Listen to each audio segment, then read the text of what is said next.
IPL দে তো।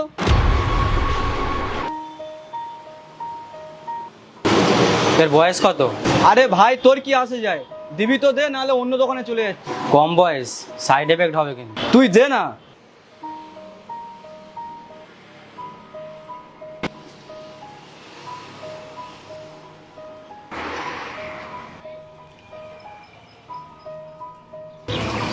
এই নাও ওষুধটা নাও, আমি জলটা নিয়ে আসছি, ঠিক আছে? এটা তোমার জন্য নিয়েছে? তুমি জানো এটা সাইড এফেক্ট কি? এই নাও জলের বোতল।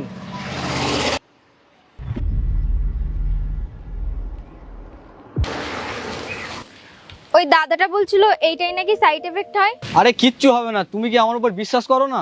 তুমি যদি ওর কথা বিশ্বাস করো তাহলে ওর কাছেই যাও না।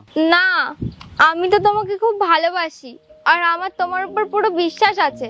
আরে ওষুধটা তুমি খেয়ে নাও না, আমি তো তোমার ভালোবাসি, আমি কি তোমার উল্টো পাল্টা জিনিস কিছু খাওয়াবো? আমার খুব ভয় লাগছে, আমি এটা খেতে পারবো না।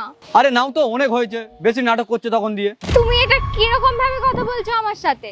আরে বলছি তো খেয়ে নাও, কিচ্ছু হবে না। না, আমি খাবো না এটা। আরে নাও তো, চুপচাপ খেয়ে নাও, কাল যদি কিছু হয় আমাকে কিন্তু কিছু বলতে পারবে না। প্লিজ, আমি বাড়ি যাব, তুমি চলো, আমাকে এখান থেকে নিয়ে চলো। খাবি না তবে রে, খা খা, এটা খা।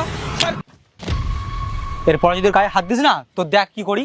আরে ভাই তুই আমাদের মাঝখানে কেন আসছিস? আমাদের ব্যাপারটা আমরা বুঝে নেবো। যখন ও খেতে চাইছে না ওকে খাচ্ছিস কেন? আর ও যদি প্রেগনেন্ট হয়ে যায় তুই ওর দায়িত্বটা নিবি? তুই ওকে খাইয়ে দিবি আর সারা জীবনে যে সাইড এফেক্ট হবে তার দাম কে দেবে? ও তো কিছু জানে না, তুই তো সব জানিস, তাও কেন খাচ্ছিস ওটা ওকে? তোদের মতন ছেলেদের না ভালো করে চিনি, ভালোবাসার নাটক করে মেয়েদের ফাঁসিয়ে ফাঁসিয়ে বেড়াস। বোন, তোর বাবার নাম্বারটা দাও। আরে এ ভাই কেন কথা বাড়াচ্ছিস? চুপচাপ দাঁড়া, তুই নাম্বার বলো, ও কিছু করতে পারবে না। কোয়েল, ওর যদি বা তুমি নাম্বারটা দিয়েছো না, আজকের থেকে সম্পর্ক শেষ।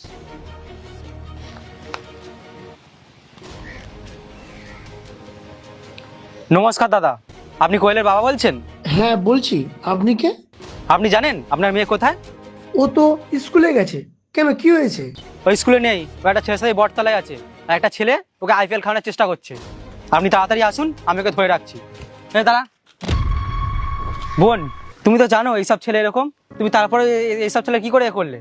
বোন, এখন তোমার পড়াশোনা করার সময়, কেন এইসব বেকার ছেলের চক্করে পড়ে তোমার নিজের জীবনটা শেষ করছো, নিজের বাবা মার নাম বদনাম করছো? দাদা, আমি তো ওকে ভালোবাসতাম, আমি জানি না ও এত বাজে ছেলে। এটা কিরকম ভালোবাসা যে তোমার এইসব করতে বাধ্য করছে? এটা তুমি বুঝতেই পারছো এ ভালো ছেলে না। তুমি তোমার বাবা মাকে মিথ্যে বলে এখানে এসে এইসব করছো।